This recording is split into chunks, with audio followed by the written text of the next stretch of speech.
Okay. All right, there we go. Well, Princess, I'm so happy that you are here with me today to have this conversation. You look great, of Thank course. So do you. So do you. Oh, Forever thank you. Fly. So, what'd you say? I said Forever Fly. I've been Oh, checking you out. I love it. I love it. You know what? I want to kind of let people know how I met you, and it's really interesting because I met you at TEDx Talk. You were one of the presenters, and you did a fabulous job. I wish that everybody could hear that speech that you did, and heartfelt speech, I should say. And what's interesting is that I've always had a dream to be on that stage, right? And yes, and it's funny because someone texted me the week before and said, you want to go to TEDx? And I'm like, yes. It was like, I was like, where is it? It's in Detroit. I'm like, let's go. And so anyway, that happened all within that week. And one thing that I'm a believer in is like kind of walking in your steps, right? And it's like what you see for yourself, you have to start walking in it, right? And believe that is for you. So I said, I'm going into this space so that eventually I will be in this space, right? That's it. That's how it Yes. happened. Yeah, so I want you to just kind of introduce yourself because I'm really excited to talk to you. As soon as I heard you, I was like, oh, I got to find her. I got to, I looked you up on social, and I, was going to connect with you. And I was like, it was so many people around you. And I didn't want to, do all of that. And I was talking to someone else and happened to walk by you, and we just kind of collided. And, But that's when I I reached out like to you. But when I see somebody that looks like creative, I'm a creative. So I mean I'm just drawn to really like people with a lot of like really dope style. So I saw you and I was like, okay, I want to talk to her. Like, No, I appreciate that. I appreciate that. We were vibing, so I just love it. So I want you to introduce yourself, and I want you to kind of let people know what you do and who you are. And I want to talk about agreements. That's really why I brought you on here because I all right, love that the bad agreements, talk and I about think it will resonate with a lot of people. So go ahead, introduce let's yourself. talk about it. Okay, so my name is Princess Castleberry, and those are two of my best agreements. Okay, because my parents named me Princess, and I loved it. It was a hard name to have as a kid, and then I met and married a man whose last name is Castleberry, so I became Princess Castleberry. Another great agreement that comes with its own set of challenges. Okay, and Yes. but I'll tell you, over my career, for 20 years, I have been a risk manager. And people, when people hear that, they're like, oh, so you're like an insurance lady? What does that mean? What is risk management? And the simplest way for me to explain it, which is I actually shared this definition during my TED talk, which is a risk is the possibility of harm or loss to something of value. A risk of harm or loss to something of value. And so when you think about that, there are personal risks, there are global risks, there are business risks, and they come in all forms, all disciplines. And so, what a risk manager does at a very high general level is we identify potential problems. We identify those circumstances and those practices that potentially cause harm or loss to something of value. And we assess them and we understand them and we learn how to mitigate them, which means we learn how to control them and lower them. So if you think about it at a real basic level, do you have a car? Yes. You have a car. And so you tell me what are the top risks of driving a car? Accident, the car stopping, running out of gas. I mean, the list goes on and on, right? On and on. And so that top one though, accident. Yeah. The possibility of an accident carries both a personal and a like personal injury and a financial risk, right? And so on the personal side, what could happen to you? I could get hurt, right? Injured, Or killed, right? right? Or her. Oh yeah, myself. Yes, yes, or Yeah, killed. you can kill yourself, and on the liability side you could kill somebody else, right? Right. Which if you kill somebody else, that not only permanently damage their lives, but you could have a lot of liability associated with that person's death, right? So what's one of the main ways, because so you just went through identifying and now you've analyzed it, so you've already decided you are going to be a driver, so you're not avoiding the risk. Right. because you're driving every day. And so now that you've accepted the risk of driving, what's the most basic thing that you can do to protect yourself on a personal side? What can you do? What do we do? Oh, yeah, be aware while driving. Is that what you're talking about? Kind of like Yeah. being aware, and But what's then, the main before you even take off? What do you do first? oh, what do I do before I take off? I plan where I'm going. I don't know. Look. Now I'm thinking too deep about this You thing. think it's deep. You think it's the law. You you Oh, got my seatbelt. you put your seatbelt on exactly. Because I don't do it when I first take off. I have to admit it. I started pulling out my driveway, then I do it. So And also, guess what? In that little bit of second, you're actually taking on more risks. And you're knowingly doing that. You're accepting the risk and you're taking on a lot more risk. You can reduce your risk significantly if you just put your seatbelt on before you put the car in reverse. It's a great practice. It's a great way to demonstrate if you have children around you. So yes. that that right there, that seatbelt is a personal risk mitigation technique. It sounds fancy. It's just saying, girl, that's how you're going to protect yourself. Right. On the financial side, you do something else to protect your car, yourself, and other people, which is, I'll just give you this one. You buy insurance. Mm-mm. That is called risk transfer because you're paying a little bit of premium and you're transferring that risk to a third party insurance company that says, if I crash into somebody and I destroy their property, I hurt them, the insurance company pays that loss for you so that you don't put yourself in financial ruin. That Sure. at a very small personal level, that is what risk managers do. We think through those things. And I'll tell you, you can't mitigate every type of risk with insurance. Insurance is not the answer to everything, right? So We all learn that, right? yeah, insurance has a lot of loopholes, right? So Yeah. what I just described to you over 20 years, I've done that at a corporate level. I've Okay. done that global risk with financial risk, IT, operational, human resource risk. Like, what's the risk of losing your workforce because of lack of benefits, lack of workplace flexibility, lack of DE&I. So I help companies think through their risks, Right. and so for 20 years I did that in house. For the last 3 years, I've done that independently. I gave the Contract. deuce Yeah. corporate. Yeah. Yeah. I love corporate America, had a fantastic career, but I was always an entrepreneur at heart, Yeah. always and a speaker at heart. And so now I'm just out in the world betting on myself and doing my own thing. And so I Great things. teach risk, and now I'm pivoting into public speaking, which is where you caught me. Yes, yeah, and I love it because you're doing great things. I know I mean, it was several different speeches that day that really resonated with me. But yours was one that really stood out. And again, that goes back to maybe representation. I mean, I saw myself in you, right? And other people that I encounter and I'm around, I saw them in you.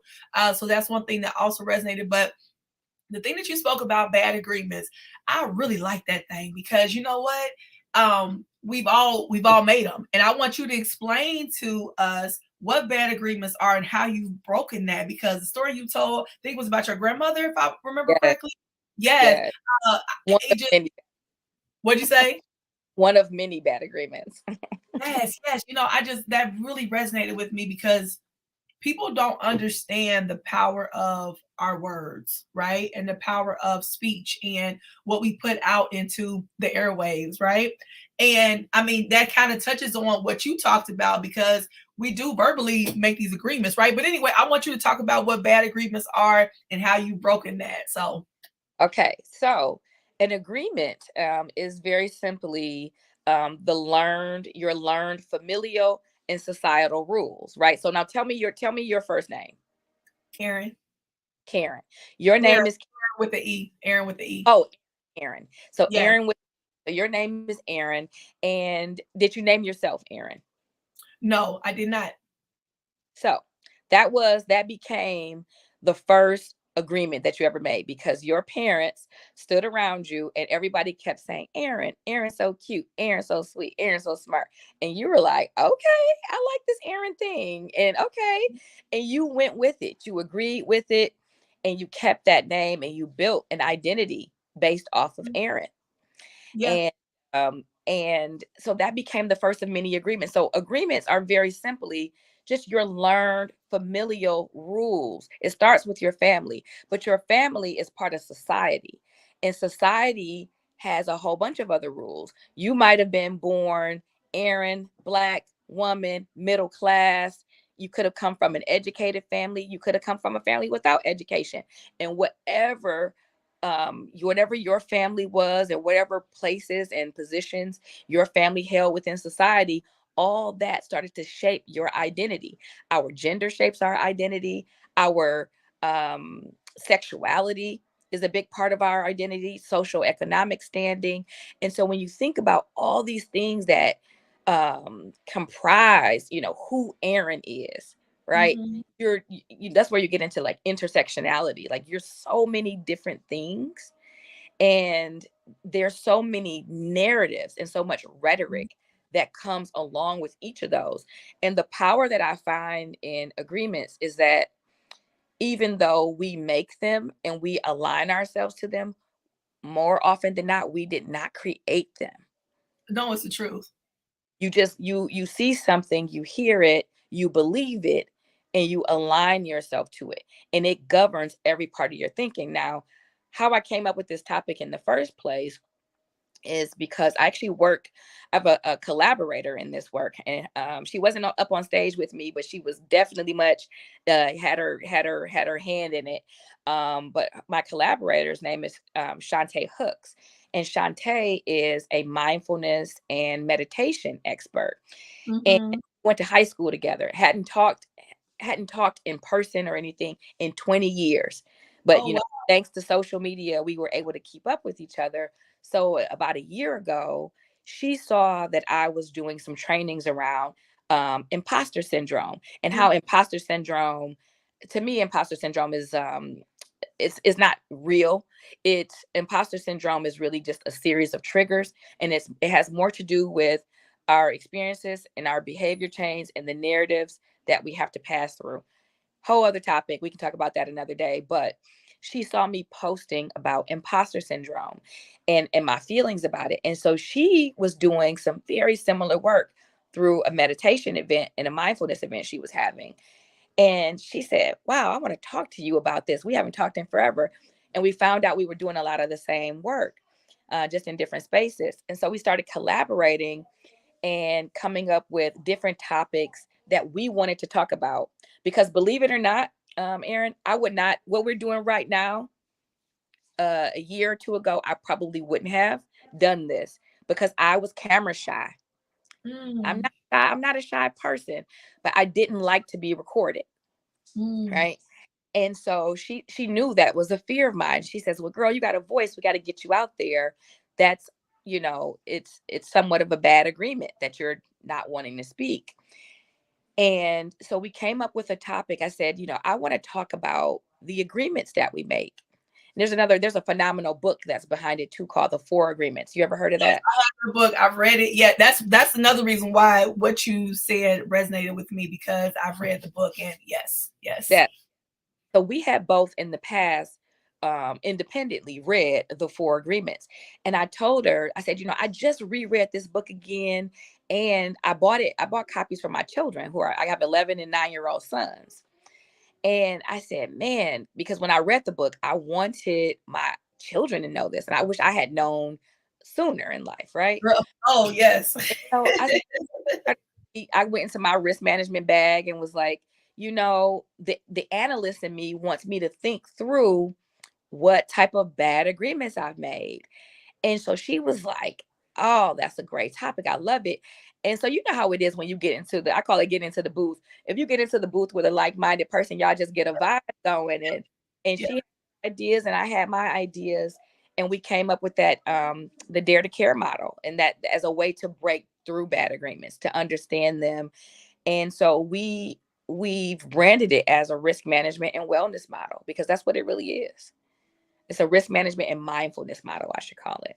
No, I love, for one, I love the fact that you all collaborated. I really like that, because oftentimes we do have so many different, these like silos, right? and if we all could come together and bring our message together, how powerful will we be? But I also like that because I always talk about indoctrination, right? And the things that we all have when we're first born. I mean, it's stuff that we didn't choose, like religion or, where you grow up, class and all this stuff. And so that's why your speech really resonated with me because we do agree to it. I mean, because we didn't have a choice, right? When we're first born, essentially. But as we get older, we're able to then look at it and say, wow, I didn't pick that for myself. Let me look at this again and see if it still aligns with who I am right now, right?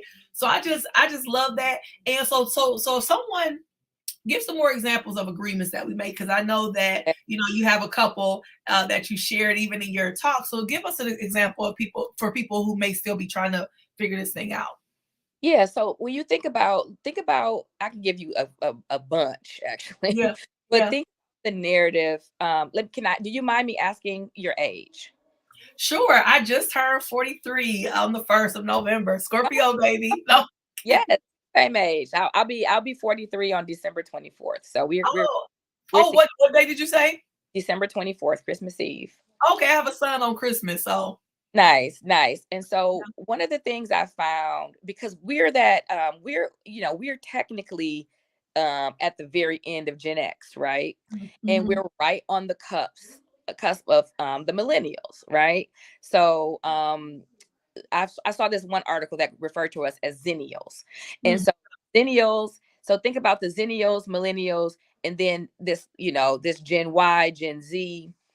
The one thing that a lot of us have in common, less us but more the younger generations, is that they have been branded by society as lazy, mhm. spoiled, and entitled, right? Yeah. And so that in and of itself, this idea that you can brand an entire generation of people as spoiled, entitled, lazy, that's a bad agreement, because what that's doing is shaping a narrative for how society engages with them. I take a completely different approach, and so the bad agreement, because I like to boil my agreements down to a statement. Sure. A statement that has come out of that way of thinking is that young people have to pay their dues, right? Have Mm, you ever heard that? You have to pay your dues. yes. You can't be the vice president. You can't be the senior manager. You have to pay your dues. Or you can't That have your college tuition paid off because you have to pay your dues. Yes, there, yes, yes, there we go. You have to. So this narrative, this agreement, because society adopts that. We like that. We like for people to, if we trudge through the snow, we want people to trudge through the snow to get to where we got. We don't like as a society when people figure out the loopholes and escape yes, routes. We don't. yes, We like to make young people, especially, pay their dues. We don't tell them to grow in their emotional intelligence, to build their business acumen. We say, you got to do it. You have to go through all the hoops that I went through. That's a bad agreement, because let me break this one down for you. You got a cell phone, right? I know I'm mhm, talking. You got a cell phone. So you were raised probably since the time you were about 14 or 15 at least with a computer in your pocket around that age, or at I least was a little older, but that's because my mom, yeah, but that's a whole nother story. right. Yes. Right. But that's when we got introduced. I had an AOL email address, girl, so I already know. Wait a And minute, I still have one from my junk mail, so me yeah. too. I told you up. But those younger generations that came after us, they were born with technology from the crib, right? And so as a society, we have accepted that technology has advanced us in every way humanly possible. It connects us around the world, speeds up our communications, and tech companies market their businesses to accelerate everything around us. But why don't we believe that that same technology can accelerate the career of a young person faster than your grandfather's career accelerated? No, for So sure. Yeah. so think about that. If you're a young person, because this happened to me in the workforce, when I Mhm. got into my risk management career, one of my bosses said to me, because I was doing really well and I was advancing, and I probably got to the point I was probably making like $70,000 or something, right? Mhm. and I was in my 20s. And he said, "Oh, you're doing very well. You're making a lot of money. You're doing very well for a young person." Mm. What? Right, right. I'm just doing well. Yeah, I'm I'm doing yeah, well. I'm yeah. just well. And but what I found is as I tried to accelerate even faster and further financially, there Mhm. was this I was met with a resistance because he was living under the agreement that young people, that unmarried people, that people with no children only needed to make so much. And I had not paid my dues. So Mm. that was his bad agreement. The bad agreements are not always your own. Remember, I didn't create that, but I was born into it. I Yeah. was born into a society that says it's not good enough to be smart, competitive, driven, and aided, boosted, rocket shipped by technology. That's not good enough. We still want you to climb and grind the same way grandpa did 40 years. That makes no sense. No, it That makes doesn't make sense. That is a bad agreement. And it's something that has a lot of implications for the American workforce. It's the reason why you see more and more young people disengaged in their work, disheartened, and jumping out and quietly quitting and starting their own businesses. They're doing it because they're tired of these narratives and they don't agree anymore. no, I love that. I love it because it's true. It's really true. And it's, after your talk, I have a lot of notes and stuff and different things that, resonated with me. And I thought about that later. I'm like, wow, I just started thinking about all these bad agreements, right? That we take in and like, I really like what you touched on about how it's not always your agreement that you have to deal with and navigate through, right? It's what other people, and I think about that even in terms of like emotional agreements, right? And the stuff that we agree to, or if someone tells you, you're dumb your whole life, or they say you'll never Yeah. be something your whole life, and you start to believe it because you've heard it so much and you've agreed to it without even realizing you're agreeing with it. But go ahead. I want you to talk. You Yeah. you agree to it and and you but you're I'm gonna run with what you just brought up because it has legs. It applies everywhere. Yeah. If somebody told you you were dumb your whole life, it's really going to come down to you to two choices, right? Whether you're going to agree to it or you're not going to agree to it. And I'm going to know what you've chosen by how you show up. And not Hmm. just how you show up on the surface. I'm not talking, this is not social media superficial. I'm talking about how you think, how you see yourself, your positive self talk or your negative self talk, your energy that you exude. I'm going to know what you've agreed to about yourself and about me by how you move. I'm going to see it. I'm going to hear it. If we're friends, if Pran and Aaron are best friends and we're talking off of social media, Yeah. off of the Breaking Bread Village platform, we away from everybody, and I hear you putting yourself down, belittling others, all these things. Skip social media and your marketing strategy. I'm going to know how you really think, and I'm Mhm. going to know what agreements you've made. And so I talk about this in my talk. Your agreements shape how you see yourself, how Mhm. you see others. How you see It others. it shapes your mindset. It's going to dictate how you think, how you filter information in and out, how you communicate, how you stand, your posture when you walk in a room, and it will dictate your authenticity. Because Yes. like another bad agreement, let me break another one down. Okay, because I see your beautiful hair.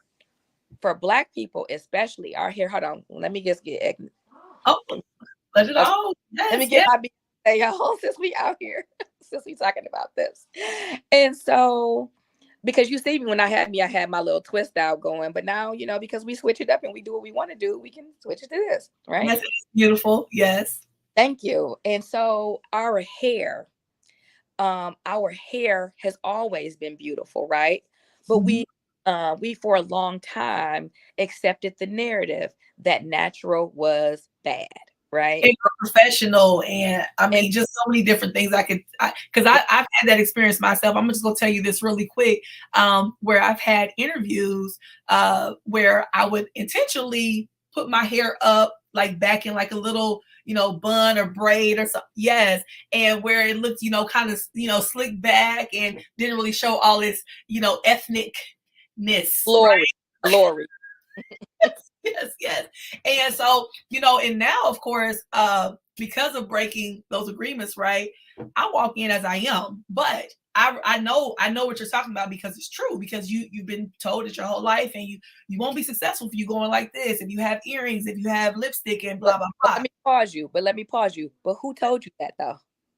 Oh, well, I mean, people did. I mean, growing up, people said it. And then also, one thing too, I remember even as Let's break it down. Let's break it down. Sure. Yeah, let's go.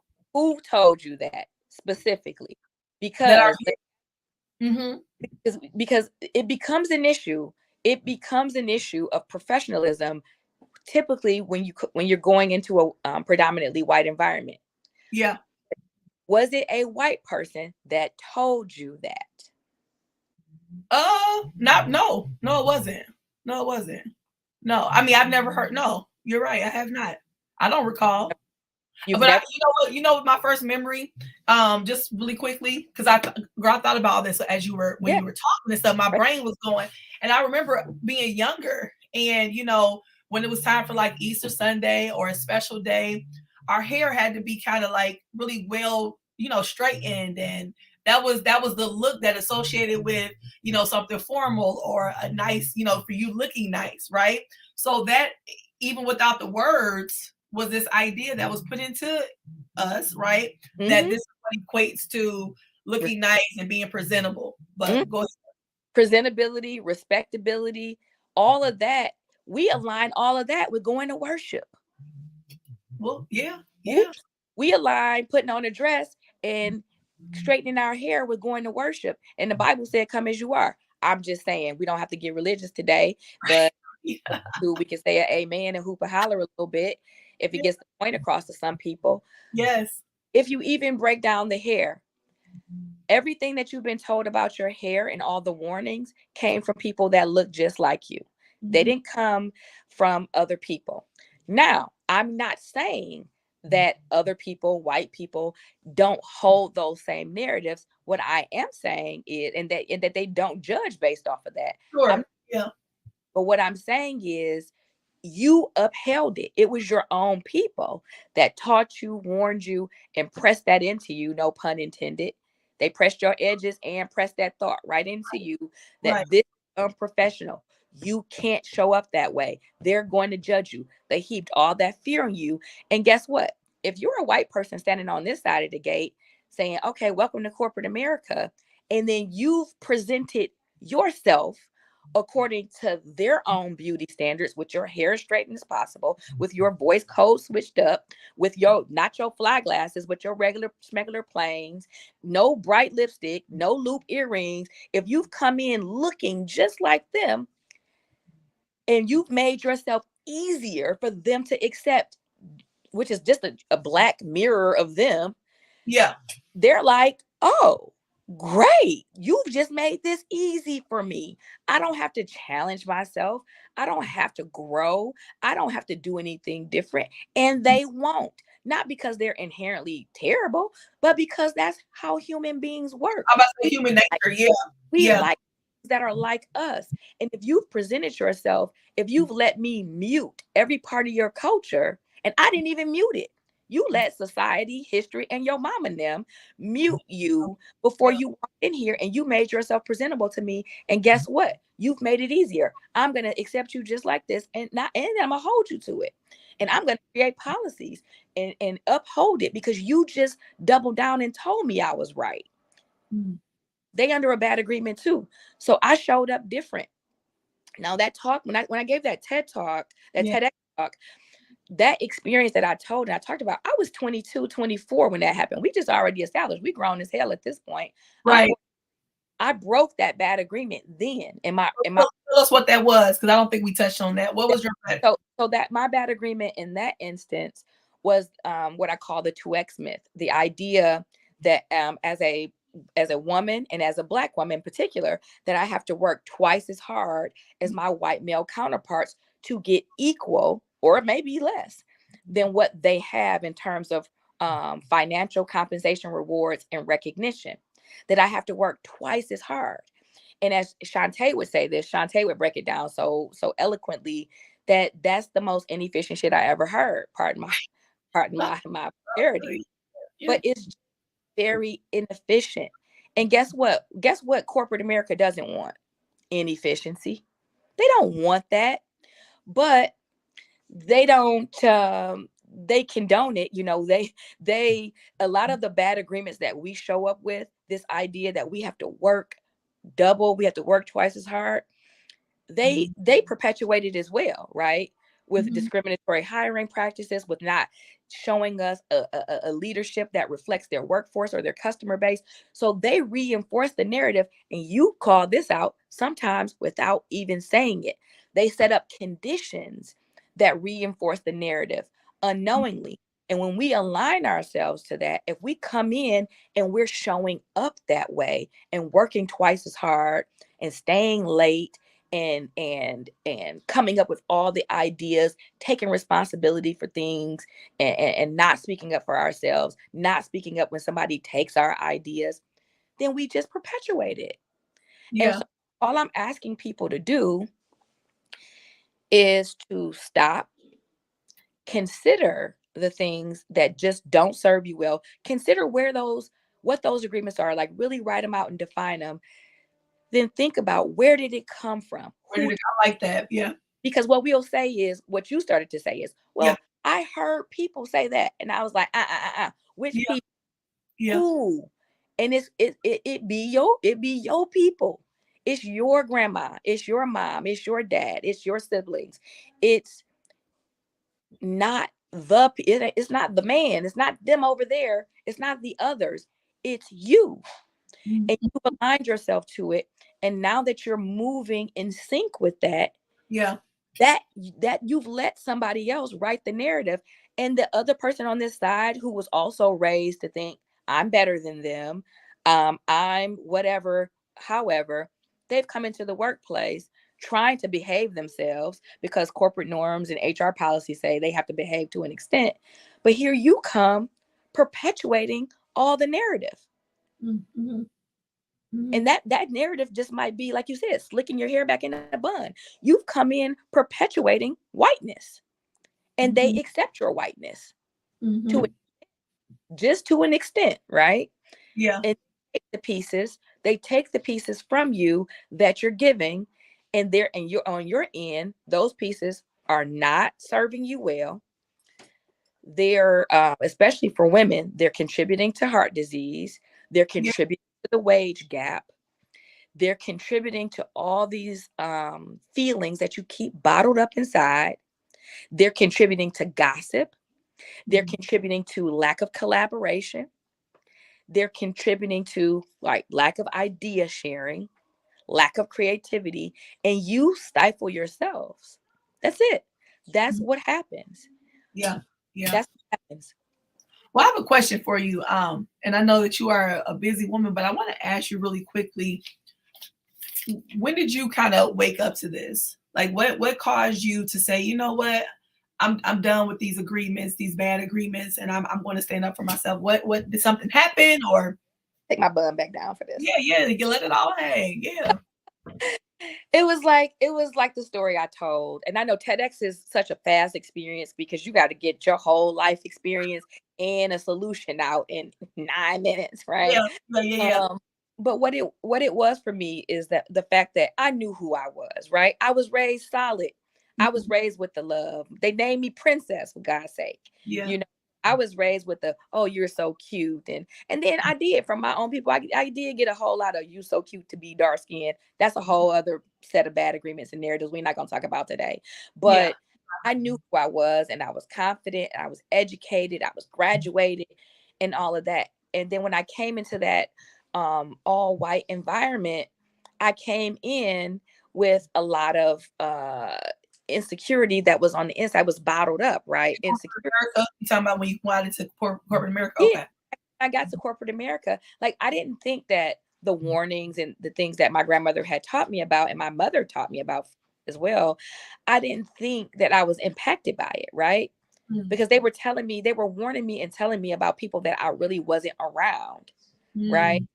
and they kept telling me what I could and couldn't do, but I was like, it didn't relate to my environment because I was from Detroit, right? And it was Mhm. like, where are these people? You know, that y'all are and I didn't even honestly, I in college, I went to a predominantly white private university. I lived in Europe. I studied abroad. And it still didn't click to me because college was temporary. Right. Studying abroad was temporary. Work was permanent. Yeah. And so when I got into that work environment, the stakes were very high for me because this was my life now. This was going to be the rest of my life. I was going to be working and being out in the world. And the world was not all Black. The world was not the west side of Detroit. And as I started to have these different encounters and I saw the Black people, especially, behaving in the workplace, that was so, in a way that was so different than I saw them even at lunch or even Right. Right. break No. room or even in the bathroom. The people that I was in the elevator with talking one way, got in the bathroom and was like, girl, oh That the truth. shit. I worked in corporate America for some years, so I get it. Trust me. And I saw then it. Yeah. looking at everybody, and I'm like, these intelligent men and women. And I'm like, well, why didn't you say that in the meeting? And what? And they're, oh, girl, you can't do that. And I felt like I was in some type of slave meeting. Don't say that out loud. And No, this is the truth. This is the truth. I'm right, laughing only because I lived it, but it's the truth. Yes. right. And so I kept experiencing that, and I was getting hit with it. And then it, like I said, it Mm. for me, combined with the work that I was doing and the stress of the work, I literally got an ulcer. I Yeah. got a stomach ulcer. I was 24. I ended Mm. up in the hospital with this burning pain in my gut, and I didn't know what it was. Is it indigestion? Oh goodness, am I pregnant? What is it? No, Right. none of you. You're growing an ulcer. Mm. You're eroding the lining. Okay, you're burning a hole in your stomach, and Mm-hmm. it was because of stress. And then the more I thought about it, I just said, you know what? I'm tired when I leave work. And I Mm-hmm. just got tired of being that way. And so Mm-hmm. what I did was I just took a risk. I took a risk at showing up as myself. And Mm-hmm. sometimes that was met with positivity and sometimes it was met with negativity. But guess what? I got more positive than negative. And Mm-hmm. then I started to realize that the people that I was like really showing up to, they started thanking me. Man, Mm. thank you for being you. Thank you for trusting me. Mm. And that's when I knew I was really on to something. And then that one, I referenced the boss in my TED talk that told me that I did not look like a risk manager, right? Yeah. And she said that with malintent. I could just, you're not supposed to make assumptions according to the four agreements, but Right. it was her tone. It Sometimes was that energy be strong. her Yes. real strong. And she had some malintent. But how I really broke that agreement is instead of assuming her intent, Yeah. I actually asked her. That's the part of the story I didn't get to in the TED talk. Was I asked her, what did you mean by that? Mm. And in that moment, and she said, well, I said, you just told me. I said, you just told me I did not look like a risk manager. And I felt my heart crack in like 1,000 pieces. But what did you mean by that? Right. Why are you telling me this? And what are you trying to accomplish? Right. That's the question. When I say that lady's face cracked in a million pieces, her I face bet. cracked like my heart was cracking. And she said nothing. And I didn't believe her, of course. Yeah. But when I left, I said, you know what? When she got challenged, and I thought she was the biggest, baddest thing there. When she got challenged even a little bit, she backed down on that. And I just decided I'm not going to take on anybody else's grief or crap. And I just started challenging people. When somebody said anything that was off-putting to me, I would just give them a little nudge. Why? Or in the more, you ever been in a corporate environment where you speak to people and they don't speak back? Yes. So let me tell you what I started doing. I started doing this when I was about 25. I would get on in the morning in the elevator and I'd say, good morning. Yeah. And some people will have a lot of nerve. They won't speak back at all. And what I used to do, I used to point at them and I say, or not. Oh, okay. And I would say, or not. And I said, ooh, I have to always remember that not everybody's having as great of a day as me. and I would get my ass off that elevator, and they would be looking like, but guess what? 9 times out of 10, the next time I step on and I give it another try, good morning. Oh, good morning. Because they didn't like how I branded them. Right. Not everybody's feeling as fantastic as me. Not everybody's as great. I'm sorry for heaping my expectation on you. Have a nice one. And they were like, "Ook." And I'm telling you, I promise you, Erin, I made the best friends on those elevator rides. I bet. Of business connections and deals. I advanced my career, and I'm going to do a whole other talk, so I won't give it away on today's. No, don't give it away yet. I'm going to do a whole talk on, and I'm going to show the pictures of the men and women who have sponsored me in my career. True sponsorship, not just mentorship. I'm talking about sponsorship. Right. Yes. In the room. And my sponsor list looks a lot different from me. Yeah. White men, Indian men, white women, black men. I got them all. And I've had some tremendous sponsorships, and everybody on my timeline right now, whether it's Instagram, my Facebook, my LinkedIn, is celebrating me. The people that have known me for 20 years, when they see the picture of me, I actually bust one of these on the TEDx stage. Yeah. When they see that picture of me, I had so many people say, that is the princess I know. And they were proud that you let they were, these are white women and white men that are like, I'm proud because I know that woman. I know her. That's so you. Well, you were being your authentic self. I mean, it was obvious and you could feel it. It was palpable. So I mean, that's the beauty in it, is that, I mean, just circling this all the way back as we come to a close, is authenticity goes a long way, and being yourself not only is good for others, but it's good for you, right? I mean, I'm my best self when I am me, right? And so I just really appreciate all that you've given in that talk. I mean, because for me anyway, like I said, I really sat with that for a couple days, because I mean, you just can't help but think about all of the agreements and different things that you've said yes to, and really it should be no, right? Or some things that you said no to that should be yes. So I really appreciate you, and I can't wait to hear about your new talk, the next one that you have coming. And I'm gonna have to come to Detroit because my husband's from Detroit, and we're there. So I gotta come there and maybe sit with you and have some coffee, tea, or something, and we can talk a little bit more. See, for sure. So I thank you for inviting me to do this. Yes. Because this is it. I'm telling you, I promise you, a year ago, I would have been so hesitant, and now I'm so ready. Because the journey, this is how it's done. To just show up, give people a chance to love you, give people a chance. People say, I'm scared of rejection. I don't want anybody. I'm scared of their rejection, and it's like, that's not your maker. Right. That's maker. Stop giving people that authority. Stop giving people that type of clout in your life. Yes. You are not my maker. My maker accepted me because I'm still here. Yes. My maker accepts me every day in this life, in this walk, that I'm able to go, yes, Lord, you've accepted me. So let me go out into this world, red lipstick, hoop earrings, Africa shaped, continent, otherland shaped hoop earrings, and all, education and all, and represent who we are. Yes. Thank you so much, Princess. I appreciate you from the bottom of my heart.